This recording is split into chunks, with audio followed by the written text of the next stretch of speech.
পুরো ম্যাচ জুড়ে যেন এক উত্তেজনাপূর্ণ এবং রোমাঞ্চকর সিনেমার উত্তাপ। দুইবার পিছিয়ে পড়েও দুইবারই দুর্দান্ত প্রত্যাবর্তন করে রিয়াল মাদ্রিদ যেন বারবার জানিয়ে দিল তারা কখনোই হার মানে না। কিন্তু শেষ দৃশ্যে এসে ভাগ্যের চাকা ঘুরে গেল কাতালানদের দিকেই। সৌদি আরবের জেদ্দায় মৌসুমের প্রথম এল ক্লাসিকোর স্নায়ুক্ষয়ী ফাইনাল খেলা শেষে ৩-২ গোলের জয় নিয়ে শেষ হাসি হাসল বার্সেলোনা।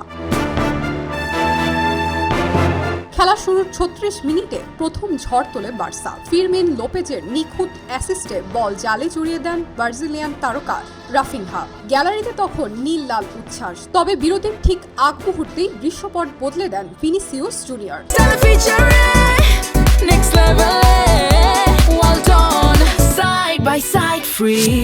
গার্সিয়ার পাশ থেকে অসাধারণ ফিনিশে রিয়ালকে ফেরান সমতায় ১-১।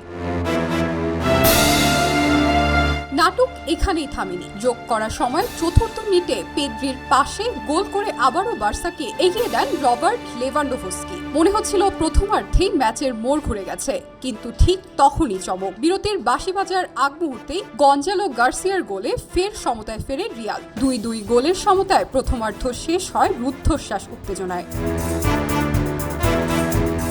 দ্বিতীয়ার্ধে আক্রমণ পাল্টা আক্রমণে জমে উঠল খেলা। অবশেষে ৭৩ মিনিটে আসে সেই কাঙ্ক্ষিত মুহূর্ত। বার্সার ডানি আলমোর বাড়ানো বল থেকে নিজের দ্বিতীয় গোলটি করে ম্যাচের নায়ক বনে যান রাফিনহা। বাকি সময় রিয়াল চেষ্টা করেও আর ফিরতে পারেনি। শেষ বাঁশি বাজার সঙ্গে সঙ্গেই উল্লাসে ফেটে পড়ে কাতালান শিবির। ৩-২ গোলের রুদ্ধশ্বাস জয়ে স্প্যানিশ সুপার কাপে শিরোপা ঘরে তোলে বার্সেলোনা।